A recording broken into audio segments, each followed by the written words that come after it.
Recently कई लोग India में और इंडिया के बाहर हार्ट अटैक से मर रहे हैं, जिनमें से कई लोग 50 साल से कम एज के हैं।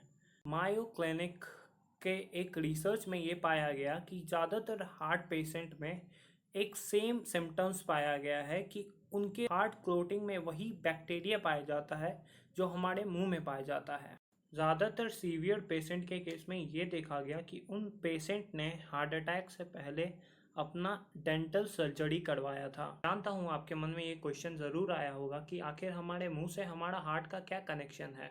आखिर हम लोग जो भी खाना खाते हैं वो हमारे पेट में पाए जाने वाले हाइड्रोक्लोरिक एसिड के वजह से डिज़ोल्व होके उसके अंदर जितने भी बैक्टीरिया और माइक्रो ऑर्गेनिज्म होते हैं उनको किल कर दिया जाता है। तो फिर इसका कनेक्शन हमारे हार्ट से कैसे हो सकता है। दरअसल हमारे दांत के 3 लेयर होते हैं, इनेमल, डेंटाइल एंड पल्प। इनमें से पल्प कंटेन करता है नर्व जो डायरेक्टली कनेक्टेड रहते हैं हमारे वेन से। जब भी हम लोग सिंपल कार्बोहाइड्रेट शुगर खाते हैं तो हमारे मुंह में प्रेजेंट रहने वाले बैक्टीरिया ग्लाइकोलाइटिक पाथवे के थ्रू सिंपल शुगर को लैक्टिक एसिड में कन्वर्ट कर देता है, जिसके वजह से हमारे मुंह का पीएच वैल्यू बहुत ज़्यादा बढ़ जाता है, जिसके वजह से हमारा डिके होना स्टार्ट हो जाता है। इस हाई पीएच वैल्यू के वजह से हमारे मुंह में प्रेजेंट रहने वाले जितने भी गुड बैक्टीरिया होते हैं वो मर जाते हैं। लेकिन यही दूसरी तरफ हमारे मुंह में प्रेजेंट रहने वाले स्ट्रेप्टोकोकस म्यूटेंट्स नाम के इस बैड बैक्टीरिया ने पैर पसार लिए होते हैं, जो तेज़ी से इस हाई पीएच वैल्यू में भी तेज़ी से खुद को स्प्रेड करना स्टार्ट कर दिया। हमारे दांतों को डिके करता हुआ हमारे पल्प तक पहुंच जाता है।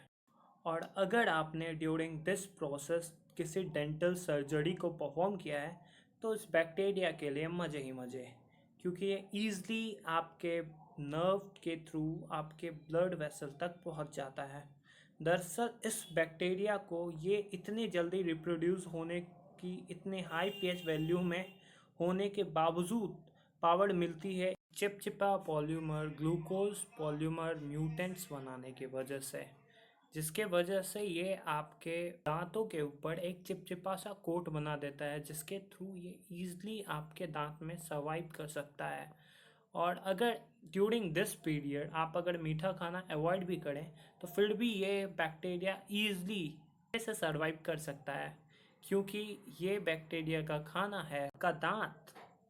और इसी टाइम पीरियड के दौरान ये बैक्टीरिया आपके दांतों में आकर आपके दांतों में बस्ती बसाकर ईज़िली सर्वाइव कर जाता है और ऐसे धीरे धीरे दांतों को डिके करता हुआ पल्प तक पहुंच जाता है, जिसके थ्रू ये नर्व वेसल में इंटर करता है। इससे पहले ये बैक्टीरिया आपके हार्ट तक पहुंचे ये पहले से ही एक ऐसा केमिकल रिलीज़ करने लगता है जिसके थ्रू हमारे इम्यून सिस्टम का वट लग जाता है और ये हमारा इम्यून सिस्टम अपने ही टिश्यू पे अटैक करना स्टार्ट कर देता है, जो डिसफंक्शन ब्लॉकेजेस क्रिएट करने लगता है। यही ब्लॉकेजेस और डिसफंक्शन कारण बनता है हमारे अभी के दौर में ज़्यादातर होने वाले हार्ट अटैक्स का। तो अब टाइम आ गया हमारे यूथ को ये समझना होगा कि कोई भी डेंटल प्रॉब्लम कॉमन नहीं होता, और हमारे डेंटिस्ट को भी ये समझना होगा कि किसी भी डेंटल पेशेंट को ऐसे ही जज ना करें, ऐसे ही ट्रीट ना करें।